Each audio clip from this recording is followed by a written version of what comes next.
However, it relates to, running afoul of the law. There's nothing to hide, right? You have come out and you have spoken on that, and really and truly, it served itself in terms of such an inspiration, right? Throughout Jamaica, and in extension, right, the diaspora. Such an inspiration as it relates to the reason why, I want to speak on that. Is for that level of inspiration to help, right, assist many youths who have, go forward against the law, and psychologically it becomes a stress on them.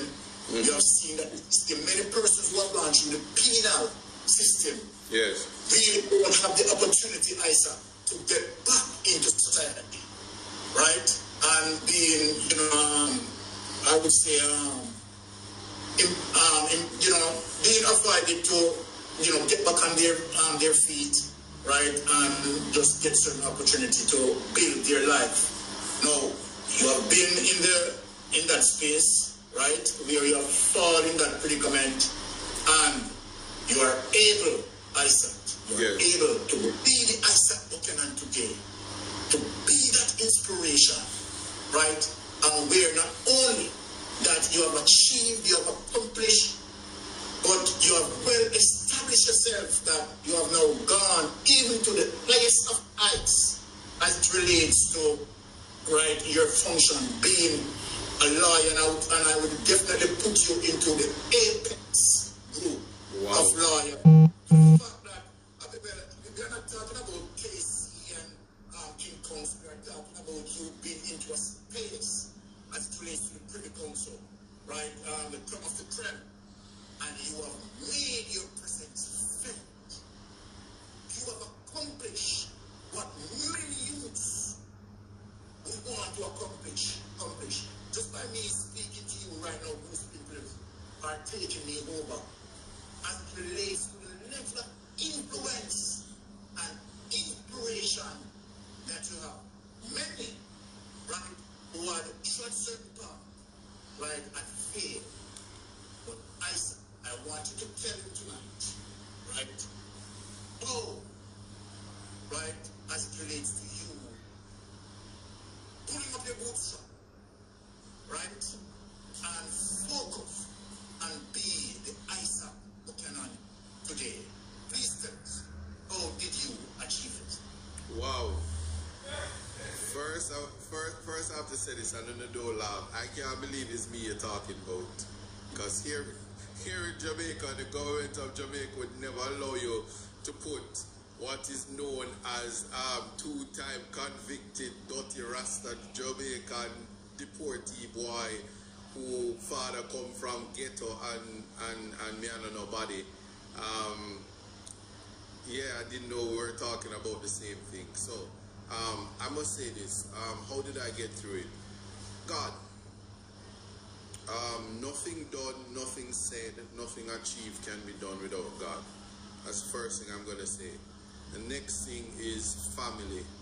If anybody knows Isat Buchanan, you will know that I don't exist without my father, Big Youth, who would have been responsible for caring for me through my entire incarceration, and that is monetary compensation. I don't pay him back yet, but don't tell him I don't have no intentions to pay him back.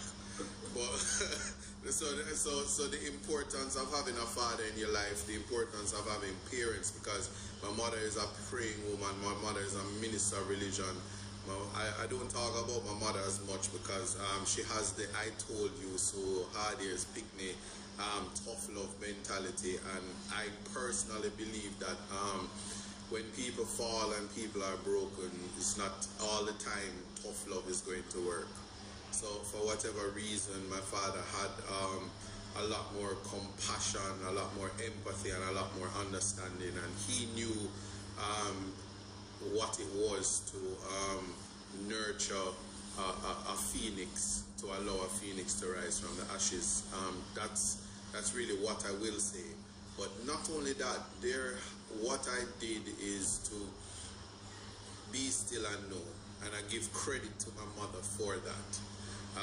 She always, you know, people will always say, go sit down. Well, my mother is good at saying, just sit down, incubate, and process. I would have learned how to listen to God, and God speaks.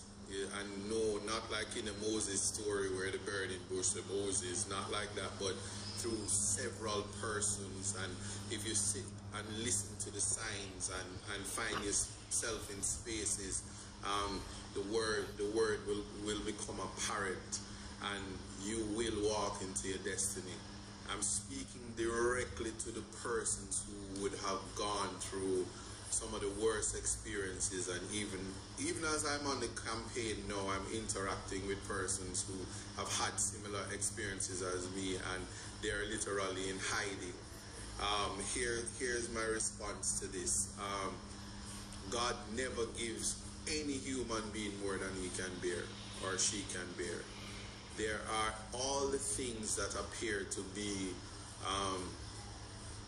disaster, disappointment, setbacks in life are there to shape and mold you for the formula to life. Life equals time plus chance created. For those who are not good at math, it's simply God and time. God is the author of our lives, and we simply turn the pages of the book. Some may feel that we write our destiny, certainly when it comes to Isat Buchanan. I think it is just written and I'm just living it. For instance, when I was a child, I had this very horrible name. I just said, why my father smoked so much weed? Why couldn't just name me Andrew? And lo and behold, there's an Andrew out there that's reigning terror and is corrupted and all the things, and I'm glad I'm not an Andrew. But the Isat actually literally means the great one. I've been in many spaces where people say Isat the great. I'm not there yet, but I'm living into a destiny, or I'm becoming who I know I am to be, because I walk with God. Now, persons who feel like the bad things that happen to them in life, these are the things that shape and mold you, and if you look long enough, your setbacks will be the stepping stone to your success. There is a space for you, and if you never believe it, I said it on many shows, all those who were saying yes, I just knew Trump would win, and I knew that he would win because it's something greater than Trump. There are conversations to be had about labels. There's conversations to be had about stigma. There are conversations to be had about life that allows me to even have this conversation. I never knew you'd ask me about this, but the irony to sit and watch Donald Trump pardon his son-in-law and his son-in-law's father, make them ambassadors, and no one can do anything. And then people say, oh, that's just the Trump way. But to live in 2024 and see Joe Biden pardon his son, the convict, and wipe him clean and wash his feet, white as snow, and no convictions, and won't see a day in the penal system, that is the Federal Bureau of Prisons for crimes committed. I said, wow, because what man is he without power who would not have pardoned his own son? I mean, Pharaoh did it when he was to kill Moses and could not. He broke his own law to save who he thought was his son at the time. And, well, it was his son, but let's not deal with the days of our lives within the Bible. So, in speaking of that, I just will say that law is for man, not man for law. And so while incarceration is a marker for punishment, we have one life, and the purpose of incarceration is to foster rehabilitation so people can become the best versions of themselves. Some of the greatest people that ever walked this earth had a run-in with the law. And it is when that happens that you find that rehabilitation is defined of having a life, being ensure that you have a selfless life and commit to service and ensuring that the least among you will have experienced humanity where humanity is lost in the spaces that you are. And I'll just continue to encourage and motivate. The last thing I will say before I start to bore anybody is this. The Privy Council, I'm so happy that you cleared it up, that I'm not a King's Council and all of that, because I'm happy to tell you, there are many King's Councils that will never, ever have the opportunity to grace the stage that is the apex court, argue a case successfully and win. Advocacy, because even then it is God that put you in spaces that you're not supposed to be. If I had a conversation about the journey there and the many persons who would have actively, with all their power and all their might, would have tried to stop it and had to sit and watch it, that is testimony that God is greater than anything, that any man that walks this earth. Thank you. There you go, well said, Isaac, and there you have it. People, in the sense,